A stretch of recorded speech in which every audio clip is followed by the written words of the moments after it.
C'est tous les jours, vraiment tous les jours sans exception, des gens qui viennent de TikTok. On voit souvent les mêmes gens, donc il y a quelque chose de très quartier. La dernière fois j'ai compté, c'était une très mauvaise idée, mais je suis à plus de 70 heures au café par semaine. Alors là du coup je vais préparer les cookies pour les mettre au four et les gâteaux. Tu vois, banana bread et carrot cake, je les ai déjà préparés la veille parce que moi je trouve que c'est meilleur le lendemain. Et du coup plus important ça va être mettre les gâteaux en vitrine, préparer la salle et le plus important numéro 1 c'est Clara qui gère. Ça va être de faire sa recette espresso. Là, je vais du coup ouvrir et sortir la terrasse. Il y a une étape aussi très importante qu'on fait tous les matins, notre playlist. Alors pendant le rush, on s'organise avec Clara, donc elle reste uniquement à la machine et je fais les commandes. Merci beaucoup, je t'apporte ça. Bonjour. Hop là. Je fais juste ça.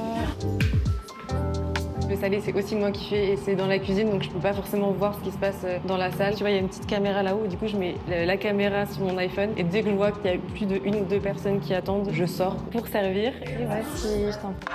Là, je la filme, je fais des vlogs sur TikTok 3-4 fois dans la semaine. Je prends des vidéos de tout le temps et je raconte tout le processus au fur et à mesure. Voilà, et première vidéo, j'ai eu genre 20 000 vues. Je fais comme toi, j'essaie toujours de mettre des plans assez dynamiques au début. Alors là, tu vois, Clara est partie, donc je vais moi commencer à ranger un petit peu la vaisselle et à peu près 10-15 minutes avant la fermeture, je vais ranger la machine. Tu vois, j'ai un vrai problème, c'est que je sais pas dire aux gens qu'il faut partir. Il y a une fille qui vient d'arriver, du coup je me dis je peux pas lui dire au bout de 10 minutes, bah c'est bon, partez. La dernière fois j'ai compté, c'était une très mauvaise idée, mais je suis à plus de 70 heures au café par semaine. Mais je pense que c'est pas tenable sur le long terme, en vrai. Là, j'ai ouvert il y a 3 mois et demi, donc j'ai toute la force et toute l'énergie possible, mais je pense que sur le long terme, un équilibre vie pro, vie perso, c'est nécessaire. La machine, c'est good.